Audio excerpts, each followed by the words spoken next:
Okay, day 78 of trying to become a SOC Analyst on LetsDefend. Running a bit low on alerts, it seems. No more high severity alerts. We've only got the medium and low. So work our way from the top down. Let's assign ourselves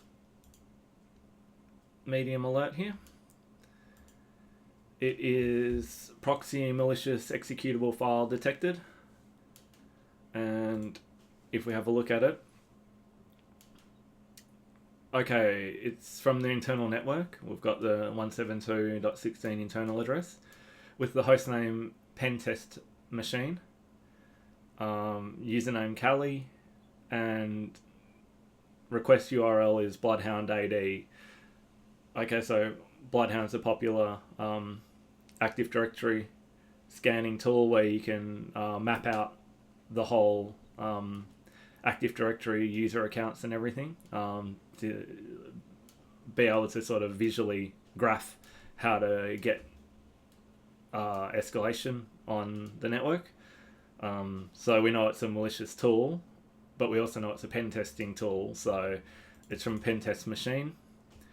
It says device actions been allowed, and the user agent is penetration test do not contain. So I've been bitten by this one before, and I guess this is potentially the reason why I'm trying to do these reps of alerts every day, because you start to see the same alerts coming up and you know instantly what to do with it. So previously I've had an alert from the internal pen test and flagged it as a true positive, which they docked me for. Apparently we're meant to acknowledge the penetration tests do not contain and therefore treat it as a false positive. So that's something in the back of my head from previous experience with these alerts. But let's jump into it and see what is going on. But I mean, a lot of this, just from looking at the alert, I already know what BloodHound AD is. I already know that it's useful in penetration testing, and I've seen this user agent before where they say do not contain coming from our local pen test machine. So I think it's going to be a pretty straightforward one, but we should still do our due diligence. So, oops, sorry, I thought I had logs open. We'll open up logs and we'll see what's coming out of the endpoint. So March 2021, change it to basic, put our source IP in there. Has that come up already? Oh, it has, okay. March, so it'd be this connection here. Okay, so that is our GitHub BloodHound AD. So we know that it was allowed. In terms of activity in the logs, there's no other connections. Just because the logs seem to be a little bit out of order, we'll just go through a couple more just to check. Yeah, okay, that's fine. So it is just this section. I'm not sure why March is in the middle of this June period, but alright, so we've got that one log confirming the BloodHound get, which we already knew was what spawned our alert.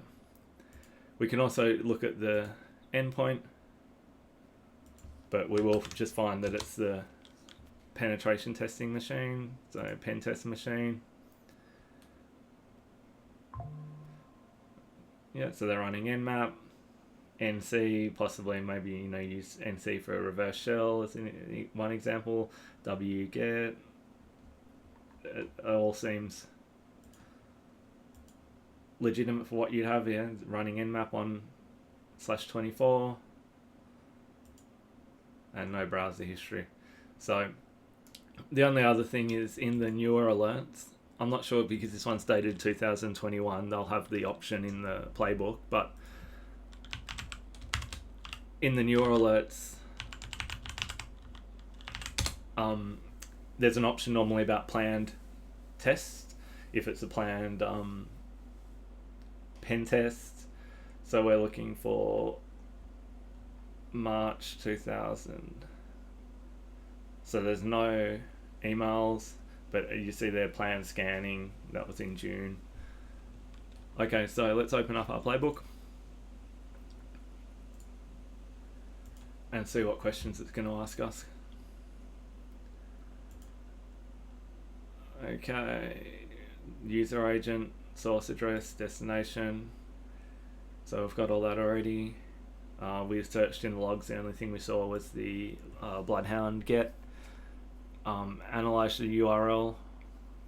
Well, we don't need to. I already know what it is. Just to show that we've checked it, I'll load it up anyway. Where's our...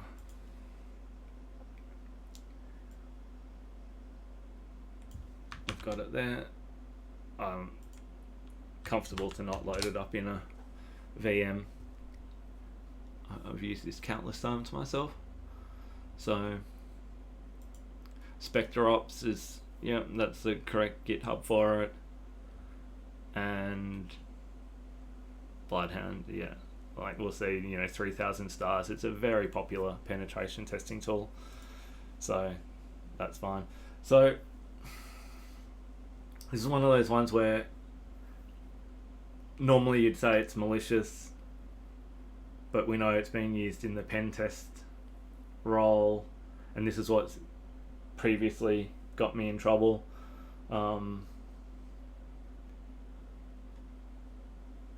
So I'm going to go the complete opposite to what I did last time with the pen test ticket, and I'm going to say not malicious, and I'm just going to close it as a false positive. So we'll see if that's right or not. But I feel like I did the opposite last time and I got docked points for it, so let's see what happens this time. So I'll pause the video and write some notes. Okay, so I've written up some notes. We've mapped it to the Ingress tool transfer. I've tried to log in the 5W style. The activity originated from host pen tests machine by user Kali as part of an internal penetration test. The alert SOC 119 proxy malicious executable file detected, triggered due to access to a GitHub repo, hosting BloodHound AD release. We've got the URL. BloodHound is a legitimate tool commonly used for Active Directory analysis during security assessments. The user agent explicitly states penetration tests do not contain, confirming the activity is part of an authorized penetration test. We've got the timestamp, the where, so we've got the source host name, source IP, destination host name that flagged it, and the IP and the URL. The why, the alert was triggered because the detection rule flagged the download or access of a tool that can be used maliciously. However, investigation confirms the activity originated from an authorized penetration testing system and is expected behavior. The user agent and context clearly indicate that this is part of a controlled security test. The alert is classified as a false positive. So I guess I previously learnt this from another ticket regarding the same thing from the pen test agent, user agent, that just because it's malicious doesn't mean it's a true positive. So previously my thinking would have been that if we have someone like Nmap scanning, scanning the network, it's a malicious activity, and so I would say the alert is a true positive. But in the context of it being done from a penetration testing machine in our internal network, then it is not a true positive. It would be a false positive. At least that's my thinking behind it. So let's see if I'm right on that. So we've put in our notes. We'll close our alert. I'm going to stick with the false positive thinking. We're on a 70-day streak, and it does look like we've got that correct. We have not got that correct. So I was correct in the thinking of false positive, but the tool should have been classed as malicious. I believe the question there was the URL malicious or non-malicious. So lost 5 points for that, so I should have classed it as malicious. So this is where I said I quite understand the thinking behind the playbook, because if I had flagged it as malicious, it would then tell me that I needed to contain the endpoint. Then if I contained the endpoint, I would have got docked for that, I bet. Well, learning every day. At least last time I would have got all the points wrong. This time I've at least correctly identified it as a false positive. I guess the next time it pops up, I'll be more thoughtful about whether it's malicious or not. In fact, could potentially even look at the community walkthrough. Oh, if it's a YouTube video though, no one wants to watch a YouTube video.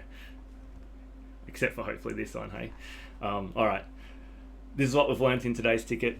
See you on day 79 of trying to become a SOC analyst.